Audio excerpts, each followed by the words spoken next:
नमस्कार दोस्तों, DD rate के एक और रिएक्शन वीडियो में आप सभी का स्वागत है। मैं हूं आलोक। तो आज जो वीडियो मैं आप लोगों के साथ देखने वाला हूं और जिस वीडियो पर मैं रिएक्ट करने जा रहा हूं वो वीडियो है सना अमजद का। और वीडियो का टाइटल बड़ा इंटरेस्टिंग है, इसरो वर्सेस सुपार्को। यानी कि जो भारत की स्पेस एजेंसी है उसकी तुलना की जा रही है पाकिस्तान की स्पेस एजेंसी से। तो चलिए देखते हैं भाई क्या जनता राय रखती है पाकिस्तान की। अगर हम बात करें पाकिस्तान की स्पेस एजेंसी स्पार्को की, तो वो इंडिया की इसरो से भी 8 साल पहले बनी थी। लेकिन आज इसरो को सारी दुनिया जानती है, लेकिन स्पार्को बहुत पीछे रह गया। क्या वजह है आपके नज़दीक? एक्चुअली पाकिस्तान की स्पेस एजेंसी तो वाकई इंडिया से पहले बनी थी 1961 में, और माजी में इसके बड़े शानदार कारनामे भी रहे हैं। सैटेलाइट भी लॉन्च किए गए हैं चाइना के इश्तराक से। लेकिन अब जो वैसी प्रोग्रेस हमें नज़र नहीं आ रही, उसकी एक मेन रीज़न मैं जो समझता हूँ वो ये है कि स्पार्को मिलिटराइज्ड हो चुका है। और मेरे नज़दीक स्पार्को को एक ऑटोनोमस इंस्टीट्यूशन और एक सिविल जौन सा होता है चेयरमैन, उसके अंडर होना चाहिए, और वजारत साइंस एंड टेक्नोलॉजी के अंडर होना चाहिए, जो कि वाकई क्योंकि एक साइंटिफिक रिसर्च इंस्टीट्यूशन है तो उसको वजारत साइंस एंड टेक्नोलॉजी के अंडर होना चाहिए, ना कि मिलिट्री के under. So first of all we should courageously ask the question why the SUPARCO is under the military control. ISRO की कामयाबी की वजह क्या है? इसरो को क्यों आज पूरी दुनिया मान रही है? पूरी दुनिया इसरो की कायल क्यों हो गई है? इसरो की सबसे बड़ी चीज़ जो मुझे फैसिनेट करती है वो ये है कि इसरो जो है ना बहुत ज़्यादा मोटिवेटिंग, बहुत ज़्यादा पॉजिटिव है। अपने मिशंस के हवाले से बहुत ज़्यादा वो कोलैबोरेशन करते हैं नासा के साथ, स्पेस एक्स के साथ। अभी अल्हम्दुलिल्लाह ये मैं समझता हूँ कि ये हिंदुस्तान की नहीं, ये मेरी कामयाबी है, पाकिस्तान की भी कामयाबी, एशियंस की कामयाबी अल्हम्दुलिल्लाह कि जेम्स वेब टेलीस्कोप को इंडिया के जो इसरो है उसकी कोलैबोरेशन के साथ लॉन्च किया गया, जो कि एक बहुत बड़ी चीज़ है। तो इसरो की सबसे बड़ी चीज़ है कि एक तो वो बजट ठीक है, और टेक्नोलॉजी में वो बहुत ज़्यादा आगे जा चुके हैं। टू बी वेरी ऑनेस्ट कि वो पाकिस्तान को बहुत पीछे छोड़ चुके हैं, चाहे वो आईटी इंडस्ट्री हो, चाहे वो इंजीनियरिंग हो, चाहे वो किसी भी साइंस की फील्ड है, वो बहुत ज़्यादा आगे जा चुके हैं। And I would appreciate them for that. Pakistan की स्पेस एजेंसी स्पार्को इसरो से भी 8 साल पहले बनी थी, लेकिन आज स्पार्को को कोई नहीं जानता। स्पार्को बहुत पीछे है, जबकि इसरो पूरी दुनिया पर छाई हुई है। क्या रीज़न है, क्या वजह है कि वो इतना आगे चले गए और हम पीछे रह गए हैं? देखिए, बीइंग अ स्टूडेंट मैं ये कहूँगा कि फॉर एग्जांपल उनके इंडिया जो है ना वो हमसे हर फील्ड में आगे है। आईटी की बात करें या स्पेस की बात करें, जैसे कि उनकी एजेंसी हमसे आगे है। क्योंकि इसका ये बेसिक फैक्टर ये है कि यूनिवर्सिटीज़ में आजकल प्रैक्टिकल नॉलेज पे फोकस ही नहीं किया जा रहा। वहाँ पे प्रैक्टिकलिटी पे ज़्यादा फोकस करते हैं और उनको प्रोजेक्ट्स दिए जाते हैं। लेकिन यहाँ पर हमारे यहाँ टीचर जो हैं स्लाइड कल्चर अपनाया हुआ टीचर ने, स्लाइड से पढ़ा रहे होते हैं। 100 साल पुरानी स्लाइड्स होती हैं, उन्हीं से वो स्टूडेंट्स को एजुकेट कर रहे होते हैं, और प्रैक्टिकलिटी की तरफ वो बिल्कुल ही नहीं आते। और ये जो हमारी फील्ड है स्पेस साइंस, इसमें बेसिकली अगर हम जितना प्रैक्टिकल्स की तरफ आएंगे उतना हमारे लिए बेनिफिशियल होगा। तो अगर स्टूडेंट्स ही प्रैक्टिकल से गुजरते नहीं है तो वो आगे जाके किस तरह हमारी जो स्पार्को की एजेंसी है उनको वो आगे लेके जा सकते। मिलिट्री कंट्रोल की वजह से जो है ना स्पार्को उस लेवल तक स्टूडेंट्स को भी अपॉर्चुनिटीज़ प्रोवाइड नहीं कर रहा, इंटर्नशिप्स वगैरह नहीं दे रहा, जिससे स्टूडेंट्स जो है ना फील्ड का नॉलेज हासिल कर सकें। इस वजह से आई थिंक कि स्पार्को जो है ना वो अभी पीछे है। और इसरो में इंडियन स्टूडेंट्स को वो जो जिनके पास नॉलेज होता है, जिनके पास टैलेंट होता है, उनको वो प्रमोट करते हैं। तो आई थिंक ये रीज़न हो सकता है कि इसरो जो है वो पाकिस्तान की स्पेस एजेंसी स्पार्को से अभी आगे है। अगर हम बात करें इंडिया की, तो इंडिया ने 1 से 2 साल पहले अपना चंद्रयान 2 मिशन लॉन्च किया। इंडिया के पास अपने लॉन्च व्हीकल्स हैं, जबकि पाकिस्तान ने कोई चीज़ लॉन्च करनी हो तो हम चाइना को देख रहे होते हैं, चाइना से हेल्प मांगते हैं। हम अपना कोई भी मिशन कब करेंगे इंडिपेंडेंट होकर? जी, इंडिया ने चंद्रयान 2 लॉन्च किया और उसके बाद अभी उनका जो है वो दूसरे सितारों की तरफ उनके मिशन लॉन्च होने की तैयारी में है। वो अपना एक मखसूस बजट जो है वो इस डिपार्टमेंट को देते हैं, इसरो को, और उनके पास एक्सपर्ट हैं। अमेरिका के साथ उनकी नासा के साथ कोलैबोरेशन चल रही है, जर्मनी की जो स्पेस एजेंसीज है। लेकिन पाकिस्तान के सिर्फ चाइना के साथ जो है वो इस डिपार्टमेंट के तल्लुकात हैं, और उन्हीं की मदद से हमने अपने जो 3 सैटेलाइट अब तक लॉन्च किए हैं वो सिर्फ उन्हीं की मदद से किए हैं। गवर्नमेंट इस शोबे में ना वैसी इन्वेस्टमेंट दे रही है और ना कोई प्रॉपर एक डिपार्टमेंट बनाया जो इसको वैल्यूएट करे और इसके जो आउटकम्स है उन्हें वैल्यूएट करे। गवर्नमेंट फंडिंग तो कर रही है, मज़ीद फंडिंग को यहाँ बढ़ाना चाहिए।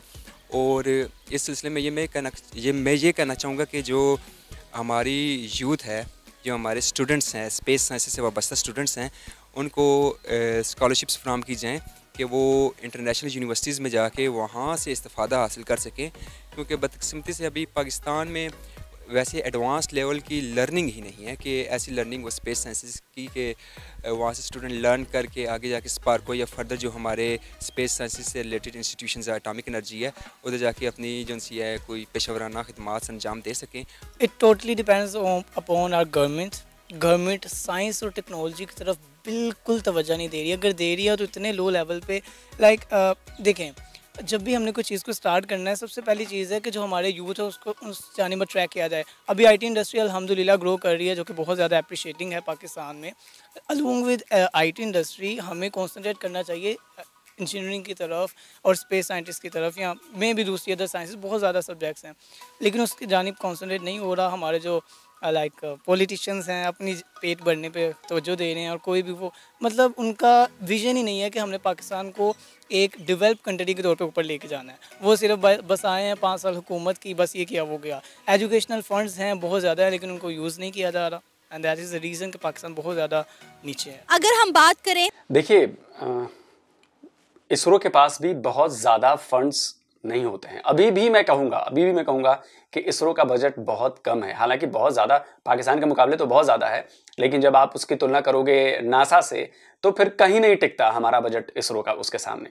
लेकिन ये हमारे साइंटिस्ट, हमारे इंजीनियर्स, हमारे देश के जो युवा लोग हैं, साइंस के प्रति जो उनकी भूख है, ये उनकी डेडिकेशन है कि इसरो को उन्होंने इस लेवल पे पहुंचा दिया है कि आज उसकी जब बात की जाती है तो फिर वो नासा के साथ बात की जाती है। आप समझिए इस बात को। और मैं आपको बहुत एक छोटा सा एग्जांपल देता हूं। अभी गूगल में एक बग ढूंढा बिहार के एक लड़के ने। अब सोचिए कि गूगल ने उसको बुलाया है, गूगल की तरफ से उसको मेल आई, चिट्ठी आई, फोन आया कि भाई आपने तो गजब कर दिया। आप सोचिए, जहां पे इतने बड़े बड़े इंजीनियर्स, इतने बड़े बड़े साइंटिस्ट बैठे हुए हैं गूगल में, और वहां पर बिहार के एक छोटे सी जगह के लड़के ने बग ढूंढा और इस समय पूरी दुनिया में उसका नाम हो गया। उसका नाम गूगल में लोग जानते हैं कि भाई एक लड़का है। तो मैं कह रहा हूं कि यहां पे ऐसा माहौल बनाया जाता है, ऐसी चीजें प्रोवाइड कराई जाती हैं शुरू से, एलिमेंट्री स्कूल से। मैं कह रहा हूं बचपन से साइंस के प्रति हमारी जो पढ़ाई का करिकुलम है ना, वो ऐसा डिजाइन किया गया है कि उसमें साइंस भी है, उसमें सारी चीजें हैं, तो उसमें आपको बचपन से साइंस की आदत होने लगती है। और जाहिर सी बात है, अगर आप साइंस में मजबूत हो तो आप नई नई बातें सोचोगे, नए नए सवाल पूछोगे, उन सवालों के जवाब ढूंढने की कोशिश करोगे, रट्टा मार पढ़ाई नहीं करोगे। तो इसलिए बहुत जरूरी है, मैं पाकिस्तान के लिए भी कहूंगा कि पाकिस्तान के लोग, जो पाकिस्तान के युवा हैं, वो डिमांड करें कि भाई हमें पढ़ना है, हमें नई चीजें चाहिए, हमें अपग्रेड होना है, एजुकेशन पॉलिसी को बदलिए। अगर सरकार आपको हक नहीं दे रही है तो आप इसके खिलाफ लड़िए। आप जब तक लड़ेंगे नहीं तब तक सरकार को समझ में नहीं आया कि नहीं यार, ये बहुत इंपॉर्टेंट बात कही जा रही है। अगर आप साइंस एंड टेक्नोलॉजी में पीछे हैं, आप समझिए कितना पीछे हैं आप, आपको अंदाजा भी नहीं है कि दुनिया कितना आगे निकल चुकी है। तो इस पे बहुत ज्यादा काम करने की जरूरत है, आवाज उठाने की जरूरत है। अगर आपने आवाज नहीं उठाई सरकार के खिलाफ कि भाई हमें हमारा हक दो, हमें साइंस टेक्नोलॉजी स्पेस साइंस में आगे बढ़ना है, पढ़ना है, हमें उस लेवल के लैब्स दो, हमें उस लेवल की इंफ्रा दो, लेकिन ये तो है आपके देश की बात है, तो आप मांगेंगे तब मिलेगा, नहीं मांगेंगे, आप विरोध नहीं करेंगे, आप अपना हक नहीं लेंगे, तो भाई ऐसे ही रहेंगे फिर आप। इंडिया की तो इंडिया ने अपने मिशन बहुत सारे लॉन्च किए हैं, चंद्रयान 2 भी उन्होंने लॉन्च किया, उनके पास अपने लॉन्च व्हीकल्स हैं, लेकिन हमने कोई चीज़ करनी हो, कोई मिशन करना हो, कोई चीज़ लॉन्च करनी हो तो हम चाइना की मदद लेते हैं। हम कब इंडिया की तरह इंडिपेंडेंट होंगे? इसके बारे में तो कुछ कहा नहीं जा सकता। फॉर एग्जांपल ये टोटली हमारी जो यहाँ पे पॉलिटिकल निज़ाम है उससे ये फैक्टर्स उसके साथ जुड़े हुए हैं। अगर हमारी गवर्नमेंट कुछ इस तरह की अपॉर्चुनिटी स्टूडेंट्स को प्रोवाइड करते हैं कि जिनसे वो कुछ सीखें, फील्ड वर्क सीखें। यहाँ पे स्लाइड्स, असाइनमेंट्स, प्रैक्टिकल्स, इन चीज़ों से मैटर नहीं करता। जब तक आप काम नहीं सीख के जाएंगे किसी एजेंसी में, आप किस तरह जो है उस एजेंसी को ऊपर लेके जा सकते हैं। तो आई थिंक पहले हमें अपना एजुकेशन सिस्टम बेहतर करना होगा, उसके बाद जो है ना हम शायद प्रोग्रेस कर सके आने वाले कुछ सालों में। अगर हम बात करें स्पेस साइंस एजुकेशन की, तो पंजाब यूनिवर्सिटी में सिर्फ लाहौर के अंदर एक इधर डिपार्टमेंट है। बाकी लाहौर में कहीं भी हमें स्पेस साइंस की स्टडीज नजर नहीं आती। क्या वजह है, स्पेस साइंस को स्कोप क्यों नहीं मिल रहा? जब गवर्नमेंट इस शोबे पे इन्वेस्टमेंट ही नहीं दे रही तो कैसे स्कोप मिलेगा?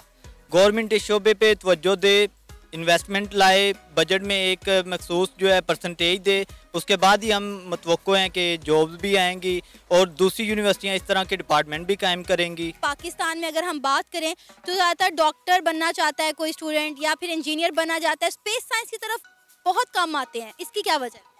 जब डिपार्टमेंट और जॉब्स का स्कोप ही नहीं, कैसे आएंगे लोग? जब जॉब्स आएंगी, डिपार्टमेंट यूनिवर्सिटियों में नए बनेंगे और जॉब नहीं क्रिएट होंगी तो ऑटोमेटिकली लोग जो हैं वो इस तरफ मोटिवेट होंगे, स्पेस साइंस में आएंगे। कम से कम मेरा ये मानना है कि एक साइंस टीवी चैनल का जो है जल्द अज जल्द लॉन्च किया जाए ताकि अवाम में साइंसी शऊर बेदार किया जाए। बदकिस्मती से हमारे यहाँ साइंसी शऊर की कमी है। तो एक रीज़न ये भी है कि जिसकी वजह से जो स्पेस साइंस की आप बात करती हैं, स्पेस साइंस क्या साइंसी शऊर का ही फुकदान है। तो इस सिलसिले में एक जो साइंस टीवी चैनल है वो एक अहम किरदार अदा कर सकता है। और इसी तरह जो नेशनल और इंटरनेशनल साइंटिस्ट है उनको मुख्तलिफ इंस्टीट्यूशंस में और स्कूल्स एंड कॉलेजेस में मदऊ किया जाए और उनको साइंस टीवी चैनल्स पे और जो उनसे हमारे नेशनल टीवी चैनल्स हैं वहाँ पे मदऊ किया जाए और उनसे इस्तेफ़ादा हासिल किया जाए ताकि हमारी जो अवाम है और जो हमारी यूथ है उनमें साइंसी शऊर बेदार हो। एक तो जॉब्स नहीं है स्पेस साइंस में, टू बी वेरी ऑनेस्ट कि जॉब्स का जो है स्कोप बहुत ही कम है स्पेस साइंस की डिग्री वालों के पास। और अगर देखें भी तो जो वो हैं थोड़ी सी GIS में है, रिमोट सेंसिंग में है। लाइक अगर चाह रहा हूँ ना यहाँ पे मैं स्पेस साइंस में आऊँ कि मैंने एस्ट्रोनॉट बनना है, तो मुझे पता है यार मेरा कोई फ्यूचर नहीं है पाकिस्तान में, मतलब ब्लैंक है। तो मुझे पता है कि मेरा जो फ्यूचर है वो बाहर ही होगा। यहाँ पे जो है बिल्कुल सपोर्ट नहीं किया जाता स्पेस साइंस स्टूडेंट्स को, लिहाजा फिर बच्चे उसको मतलब चुनते भी नहीं है एज अ सब्जेक्ट और एज अ डिग्री। अगर हम बात करें अपने स्टूडेंट्स की, तो या तो हमारे स्टूडेंट्स डॉक्टर बनना चाहते हैं या इंजीनियर। स्पेस साइंस का स्कोप बहुत कम है पाकिस्तान में, इसकी क्या वजह है? हाँ, ये बिल्कुल इसकी वजह यही है कि हमारी जो ये फील्ड है स्पेस साइंस, ये बेसिकली टोटली साइंटिफिक और टेक्निकल फील्ड है, लेकिन इसका स्कोप हमारे यहाँ इंडिया की निस्बत बहुत ज़्यादा कम है क्योंकि इसको प्रमोट नहीं किया गया उस लेवल पे। कुछ स्पार्को की बात की जाए तो कुछ ना उनको गवर्नमेंट की तरफ से इतनी फंडिंग मिलती है, ना ही वो स्टूडेंट्स को इतनी अपॉर्चुनिटीज़ दे रहे होते हैं कि हम जो है ना अपनी इस फील्ड को प्रमोट करें से। तो हम अपने थ्रू जो है छोटी मोटी कैंपेन्स चलाते हैं, लेकिन वो इतनी इफेक्टिव नहीं होती जितनी अगर गवर्नमेंट इस फील्ड की अहमियत को समझे और इसको जो है वो आगे लेके जाए। तो ये डिपेंड करता है कि हमारी गवर्नमेंट क्या करती है हमारे लिए। ये था मेरा आज का प्रोग्राम। आपने जानी इसरो और स्पार्को के हवाले से पाकिस्तानी स्टूडेंट्स की राय। ज़्यादातर स्टूडेंट्स का ये कहना था कि पाकिस्तान में स्पेस एजुकेशन पर उस तरह से ध्यान नहीं दिया जाता जिस तरह से इंडिया में स्पेस एजुकेशन का स्कोप है। आपकी इस बारे में क्या राय है? आप भी अपनी राय का इजहार कर सकते हैं नीचे दिए गए कमेंट सेक्शन में। इसी के साथ मुझे इजाज़त दें, पर जाने से पहले हमारे चैनल को सब्सक्राइब करें, वीडियो को लाइक करें और शेयर करें। अल्लाह हाफिज़।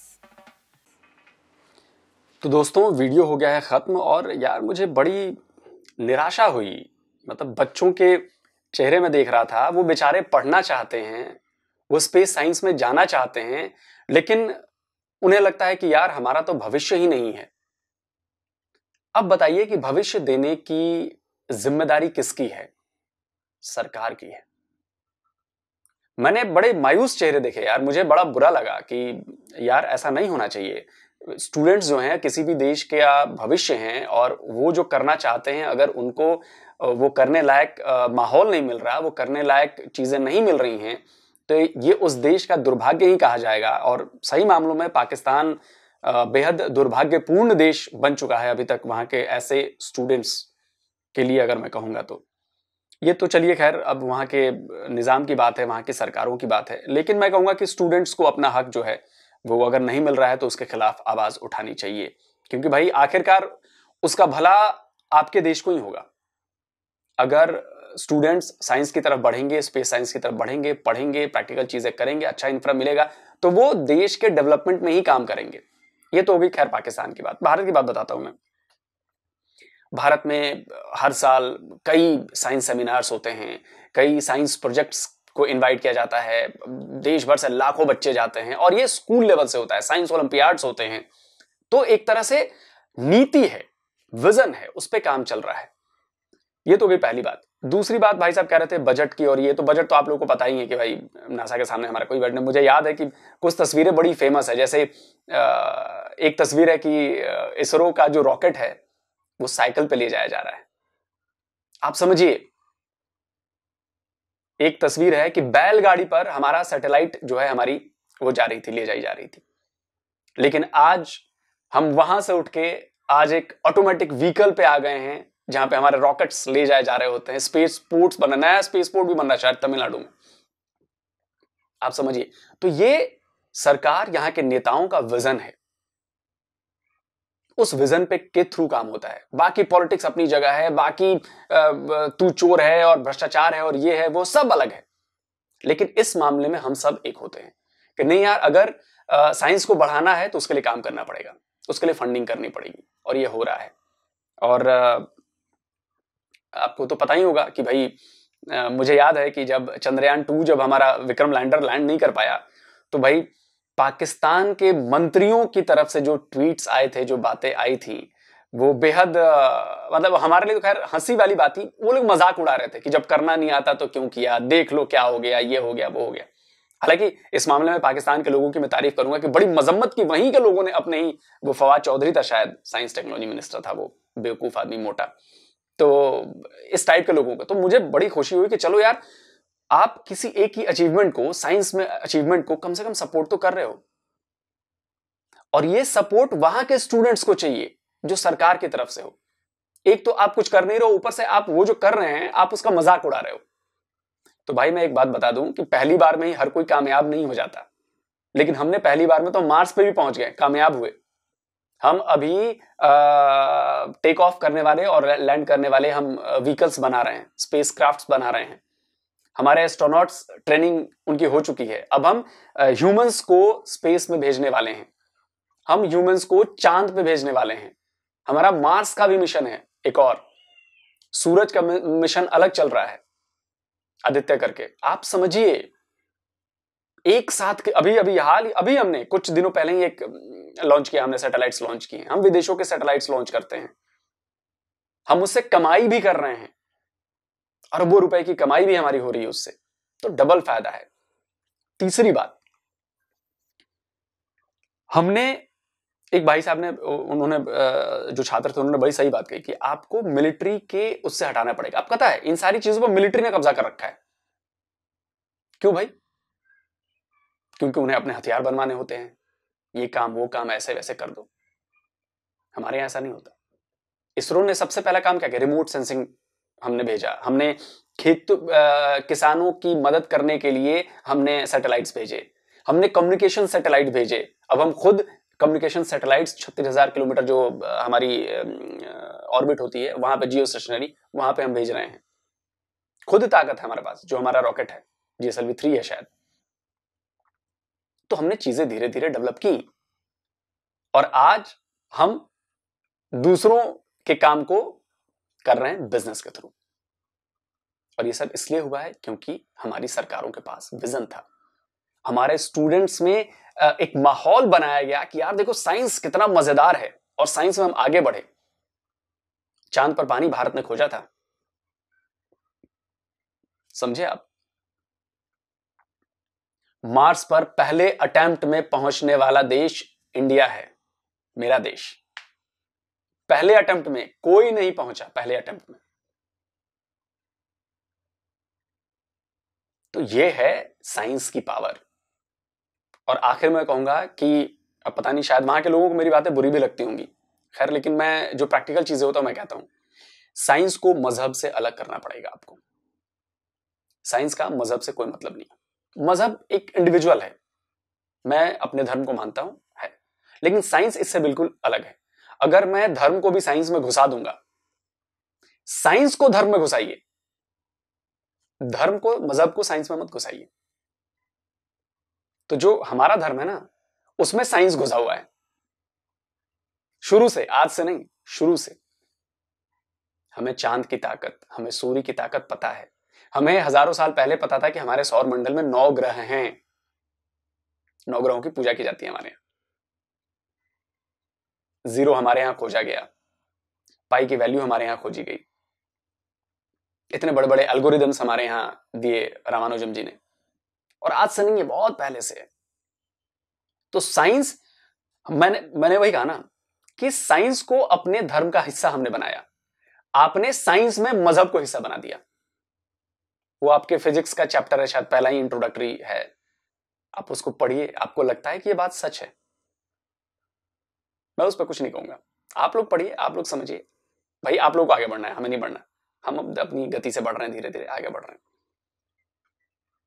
तो भाई बाकी तो पाकिस्तान के युवा सोचें, वो अपना हक मांगे, पढ़ना बहुत जरूरी है। स्पेस साइंस आने वाले वक्त में स्पेस ही है जो अगला, आप क्या कहें कि सोने की खान है, और हम उसमें बहुत आगे पहुंच चुके हैं, आपका सुपार्को बहुत पीछे है।